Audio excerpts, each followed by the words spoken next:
Hello everyone and welcome back to Ash of God's Redemption, and let's just continue where we left off, which I believe is, it has to be close to the end, doesn't it? Considering that everything seems to be coming here. Okay, so we have Shek and Amma. Shek has arrived with the king's entourage. You can ask him what happened in Hyborg. Yeah, let's do that. Didn't expect to see you here, Hopper. I overheard your conversation with the king. I gather you have some questions for me as well?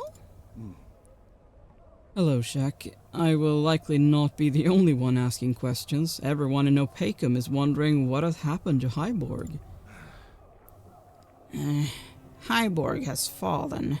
It would have endured despite the Gels and Vandals making a corduroy road through the swamp had the Reaper not appeared by the main gate. I've not seen him myself, but apparently it was the same one as in Albius. The guards let him in. They then hacked each other to pieces. We were lucky to escape with our lives. I don't think luck had anything to do with it. How did Haderlig end up in Hyborg? Same way we ended up in Opacum. The enemy left no other route. Haderlig planned to head east, but he couldn't go anywhere other than Hyborg. A hard battle was fought at its walls, and the Prince of Isana could have perished were it not for Lon. I would have never taken Lon for a good warrior. Doesn't quite have the countenance. How are the two monarchs getting along? Bickering about who should lead? No worse than Berkana's 5 kingdoms. There's nothing to bicker about. Trig and Haderlig command their own men. There was no time for arguing when we stormed out. They agree that Count Victi should retain his post as commander in Opacum. Well, that's good. Where did you meet the white-haired woman? You mean Amma? She keeps to herself. Didn't tell us anything but her name. Don't let her plain clothing fool you. She's no peasant, and she is armed. Yeah, I know. Was walking along the marsh road when we saw her.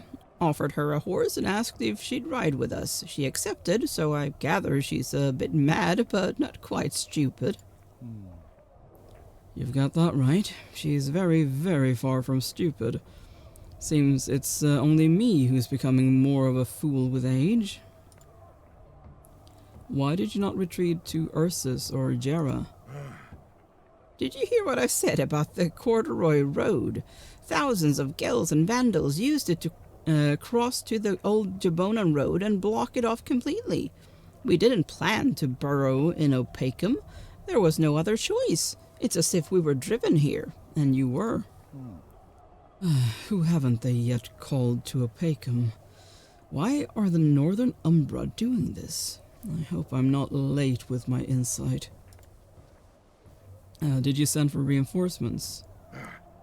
Of course we sent for reinforcements, though I fear no messenger got through. I've seen carrier pigeons picked off with arrows just outside Hyborg's towers. We're being rounded up, Shek.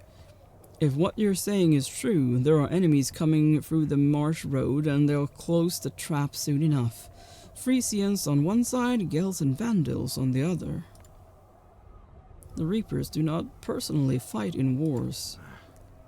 It's not entirely true. As a boy, I heard a story of a great battle 700 years ago, I think. Gee, I wonder if we know about that one. Can you imagine 5 Reapers fighting in the Battle of Drowsy Deep? Well, they were Umbra, not Reapers. 702 years ago, Shek. That battle was different. It was the final one, or so it seemed at the time. Right now, a single Reaper can cause more than enough trouble. We'll have a chance to talk later. That's true. A besieged fortress is much like a ship. Even if you're sick and tired of each other, you cannot get away. But I have other matters to attend to. I hope to find Victi. He's probably hiding under his father's wing. The bastard took off with the money for the Ursa's guard's wages. Wow. That is low. But I'm pretty sure he's not here. Not yet, anyway. Unbelievable. And he, a count? I guess anything's possible. I'm sure Stuckett will not turn his son over, even to the king. He would rather wall him up in a hole to save face. Don't know about that.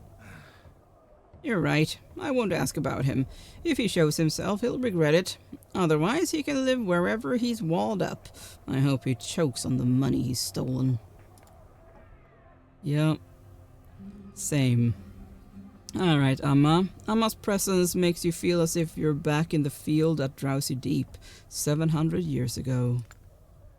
You mean 702 years ago? You stand quietly next to Amma until she finally meets your gaze. Why are you here? I'm no seer, but I sense that the Reapers are plotting something, gathering everyone here. They want to kill you, Blance, and turn your spirit to ash. Forever, irrevocably. I thought you should know. Who are they? Adna, Atrak, Durpkal, maybe others as well. Adna paid me a visit. What did she tell you? Who'd benefit from my death? Whatever the Reapers do, they do for a reason. Not many lower Umbra left. It's a rite. They need a triple sacrifice. You, Sherlin, and I would guess Karbath. Killing 3 Umbra should release enough power to awaken one of the gods, who will then become incarnate in the Chosen One marked with a special sign.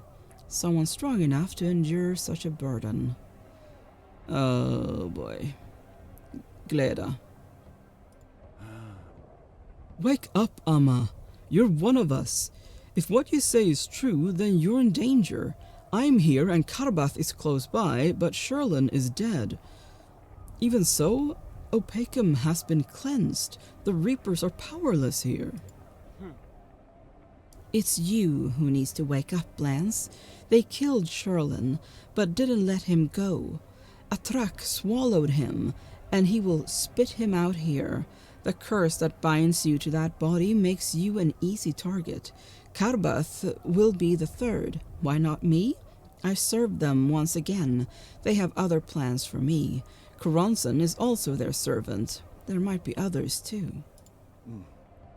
Did Koronson betray the Temple of Divine Retribution? Could be. It's also possible that there is no distinction between the Temple of Divine Retribution and the Temple of Divine Wrath. Instead, there is only one temple, and waging the sacred wars was simply an act of deception. When you and 12 fellow Umbra took to the field at Drowsy Deep, did you not wonder why Koronson was not there? Nor Ananael? Nor Ene? That's too much. I refuse to believe it. Koronson is one son of a bitch, but Ananael is not, nor is Ene. And though I cannot vouch for Ene, I can tell you one thing about my curse. It is not their doing. It takes away from the reaping. It upset Koronson. Someone else had cast it. This is what I don't understand, but it's irrelevant right now. Whether a human sorcerer attempted to stop the reaping or Ananael is playing games of his own. They're only pebbles that can't stop a landslide. Why do you serve them again? Adna found me and touched me with her crooked staff. Out of her 4 shadows, I'm the only one left. I can still shield my thoughts from her. I still have the power to go where I will, but I'm already her slave. I control this body for now, but her spores are hatching inside it. If it were not for Opacum... If Opacum's purity isn't limitless, why are you here? The moment the protection fades, Adna will have her way with you. I will do whatever she wants. I'm here because you're in danger, though truthfully, you're not the reason I came. I saw a glimmer of hope, a joyous conclusion, and you have to work for it, but I don't know what exactly it is that you're supposed to do. How are they going to take Opacum? It has to do with the men here. It's not truly dead. All menhirs are different. The water menhir doesn't get corrupted because it stands in the middle of a stream. The roaming menhir wanders around the Vale of Mercy. When the little menhir burned out, the Ashen Wasteland was created, and this one simply appeared in the wrong place. What do you mean, in the wrong place? 1,000 years ago, it grew out of a chapel that was already ancient, destroying it in the process. I've touched the remaining blocks 1,000 times, even dug up some of them. There's no power in those stones. I would have felt it. What if their lack of power is the opposite side of the powerlessness of a dead menhir? It was you who led Adna to me unknowingly. A month ago, you came to me and traded a book. It was imbued with the same power as this chapel. Of all of us, you should know. Are the gods not dead? When we escaped the ashes of our dying world, the gods did everything in their power to save us. They sacrificed themselves. They made menhirs to protect us in this new world. Yet something went wrong and the reapings began. That is what I thought, because my pity for mortals was blinding me. Now listen to me. Forget about mortals. Think of the gods. They do not make mistakes, and nothing can go wrong when they are at work. One of them didn't sacrifice himself. He has floated between sleep and death ever since. He is the one who set the last world ablaze. He is the one they mean to awaken. All of Opacum will be an altar for this sacrifice. You're out of your mind. 3 Umbra, some sort of sign? A chosen one? A divine incarnation? Who told you this nonsense? Was it Adna? Do you know that you cannot trust a single word she says? I wish it was nonsense, but I divined it myself. The vision was hazy and difficult to make out, as if fate is still deciding how the bones will fall. Faces swim around and fade. The only ones I see clearly are Sherlin's and yours. Yours is seldom dead. Amma, let's forget all our misfortunes and leave this place together. Do you still believe your will is free? Or do you hope to repair a house that's already in ruins? I am very tired. A certain Philia was supposed to escort me to a quiet place where I can rest. There she is, already looking for you. My offer stands. Okay. Wall. There are no more pressing matters. All that's left is to wait for the siege to begin. Oh boy. Things past cannot be recalled. The thought stings, so you turn around, head to the main bastions, and climb the stairs to the top of the wall. The green sea of the Vandal forest stretches before you. The puddles of the Vandal swamp glisten an oily black. On the north, the Milky Mountains reach for the sky. Only now does the significance of Amma's words slowly sink in. Your old life and world as you know it are coming to an end. A bell begins to toll over the keep. From the west, still far away, comes the twangy melody of Frisian horns and the beating of war drums. The distance muffles the clanging armor and marching feet, the squeaking axles of supply carts, but the wind carries a faint odor of sweat, dirt, and greasy cooking. Frisian legions are approaching Opacum. The siege will begin in a matter of hours. The sun is disappearing behind dark clouds. What an omen. There is one thing you cannot give up. Control over your own life. If only you could trade it for your loved ones' lives. Alright. Guess we're back with Thorn. Sure, let's go for that one. You halt, then walk deeper into the forest to relieve yourself. As you straighten your clothes, you hear voices arguing among the trees. You can be adventurous and investigate, or ignore the voices and return to the road. Let's do that. Look for the people making a ruckus in the forest. Locating the source of a sound in the forest can be difficult, but today is your lucky day. Before long, you're peering out from behind a tree into a large glade occupied by dangerous-looking men. Listening in, you discover that they're planning an ambush on the road going through this forest. Come back with reinforcements. You cannot let the bandits live. You never know who they'll hurt. Returning to the road, you describe what you've seen and heard to your worried companions. They nod in understanding. You can't just turn a blind eye. You bring your entire party to the bandits' glade. Alright.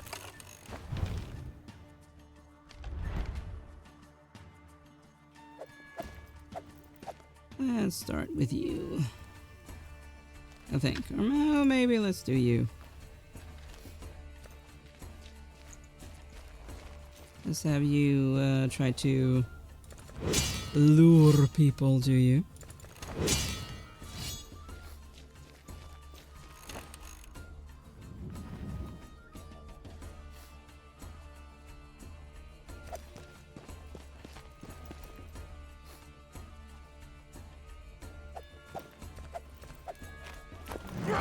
Bam.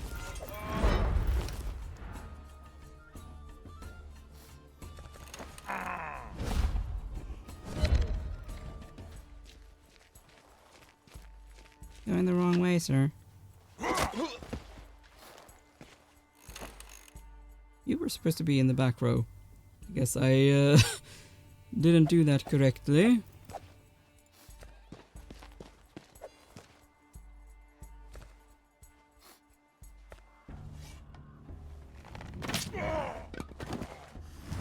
No matter.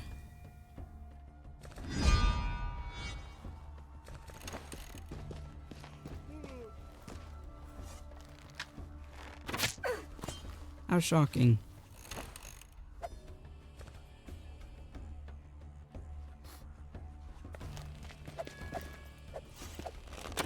Bam.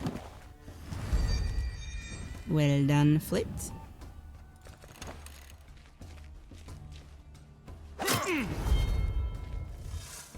Bad idea.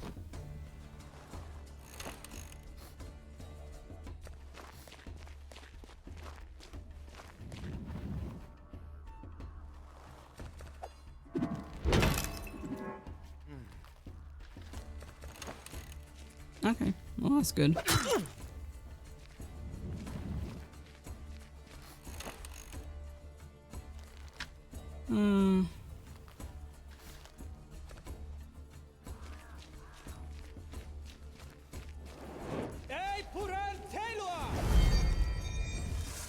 Not much, but at least it's something.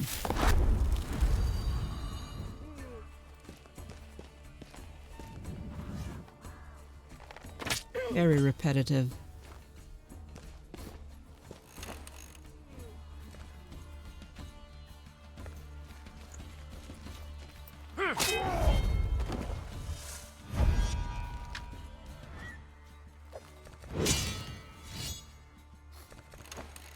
That's one more down at least.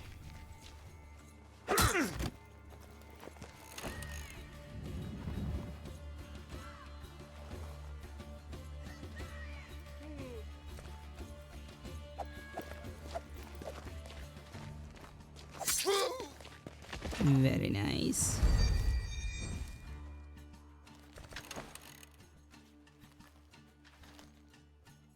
Time to finish this. Very nice. Thank you for the coinage. And the experience. Oh? Your daughter is restless. Better ask why she's anxious. Dad, tell me about this Drewer. I'm confused. Can't get what Mabok told me out of my head. You want to know who Drewer actually is? You know, if Drukit used to be Drewer, then I feel Mabok is the same person too. I can hardly imagine, but If Druer can latch onto Drukut and Mabok and somebody else cast a shadow over them, that would make him some sort of abnormal being, almost like a Reaper. You want to know about my mentor? I remember you telling me about him. You even said he saved your life once. That day, I walked beyond the edge of the world to rescue your grandfather. Druer bestowed his power upon me and stayed behind. He died in the Vale, or so I thought. You want to know how your grandfather was saved? You saved him from the all-enveloping Vale. That I remember, but how did he end up there in the first place? He was trapped, but it doesn't feel like coincidence anymore. Of course, I don't think it was actually Druer's own doing, but someone had a hand in that. Someone needed me to dive into the Vale, absorb its poison, and then have a daughter. We're only left to wonder, my daughter. But I thought Mabuk was on our side. Sure. Now we need to define where our side lies and what we should do there. Yep. Score definitely knows something about what's going on. A chat with him may prove useful. Want to get anything off your chest, Score? Not about your ominous visions in the wasteland or being healed by the watermen here, but rather in general. Ask away. Or should I stand here guessing whatever it is you wish to ask? Why do they need the reaping? Why do you think there's any point to the reaping at all? Never thought you'd say that. I've been contemplating it, but haven't found an answer. No matter who orchestrated all this, the biggest mystery still persists. Orchestrated? You talking about the Reapers? Aren't they mere servants and harbingers of the reaping? Well, obviously they're servants, not of the reaping itself, though. They have no master, so they're seeking one, preparing for his arrival. I can't explain it any better. There was nothing else in the scraps of information that I'd found. Is there any way to defeat the Reapers? You mean the gods? I doubt this plague eats away at Terminum without their complicity. The gods aiding us against the Reapers are out of the question. At least the kinds of gods worshipped in temples. You are making my head burst with all your ellipses. What other gods? You mean someone else other than who planted the sacred stones? Who are you talking about? I'd love to explain it more clearly, but I don't really know enough. I've been searching for a book, but never got hold of it. Some witch took it from right under my nose, but it seems there are gods that have nothing to do with the sacred stones. One, at least. Hey. Much good does your knowledge do if there's nobody out there to help us? What's the point of menhirs? Power. And menhir's healing properties only manifest when there is a surplus of it. Everything else is used to keep Terminum enveloped in an impenetrable wall of mist, if I deciphered it all correctly, of course. There's no direct mention of it in the books, for sure. I've been to the Vale you're talking about. There's only death there, nothing more. I guess I learned everything I wanted. Well, I'm jealous. I'd hardly be able to say so myself. Just don't take me at my word, all right? I'm just piecing together all the scraps of knowledge I gathered during my world travels. Doesn't mean my logic is perfectly sound. At least you seek the truth and are asking questions. Most people don't even bother. Very true. Let's just keep going on that. While you set camp throughout the day, Brett notices several men approaching. Immediately, you recognize them as Gels. You are alarmed to see Highlanders in these parts. You order your companions to prepare for battle just in case. One of the Gels approaches your camp, yelling, "Hey, you, Burkhan and Schmucks! The name's Jarnhan, and I'm the leader of this merry bunch. Seems like our numbers are even, but my men are actual warriors. You are no match for them. Pay up, be it in gold or strixes, or you die. You step forward. The bandits' arrogance retreats under your gaze, but their leader remains cool. Seeing your captain's pendant adorned with a strix, he pauses before breaking into a smile. Don't really feel like paying them. I mean, sure, we have 697 strixes, but let's try to scare them away. You square your shoulders. You say mine are no match for yours? You seem so bracingly sure of your men's superiority. I've met braggarts like you before, during the campaign on the Palian Islands, for example. You were still peeing your britches back then. Jarnhan cackles. That's why your shield looked familiar. I've heard stories about you in that campaign, though my enemies were the ones wetting their britches out of fright then. I don't want money or strictures from you, Birkin. You are the gift. You are Mad Thorn. Let's fight.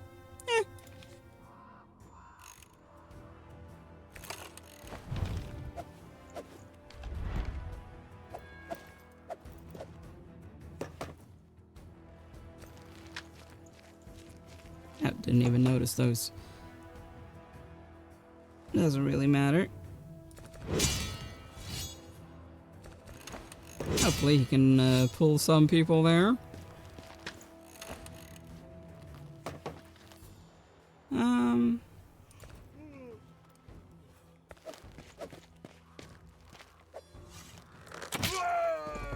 Very nice.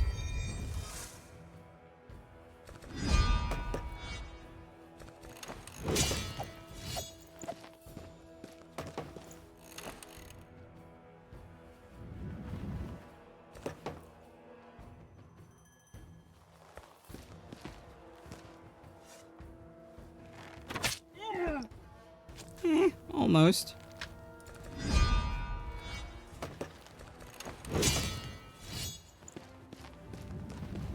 Good.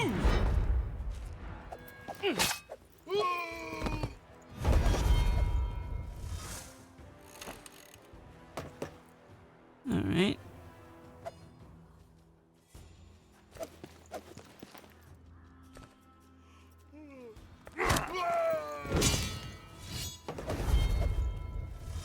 I mean, they definitely don't seem to be any match for us.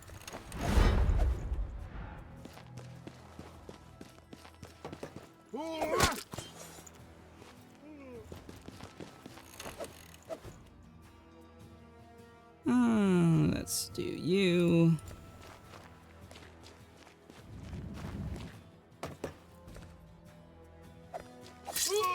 Bye-bye.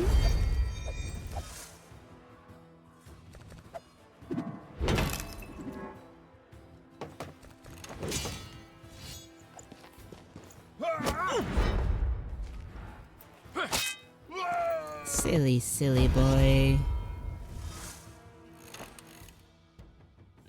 Does anyone need healing? I mean, not really. I think he's the only one that's hurt. Let's just move you out of the way, score.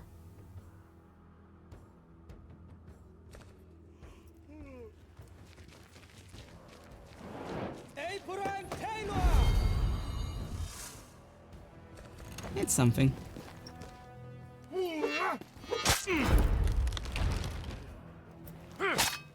Very nice.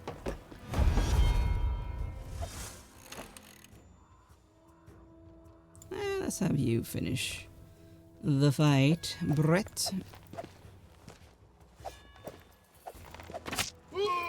Very nice. Barely a scratch.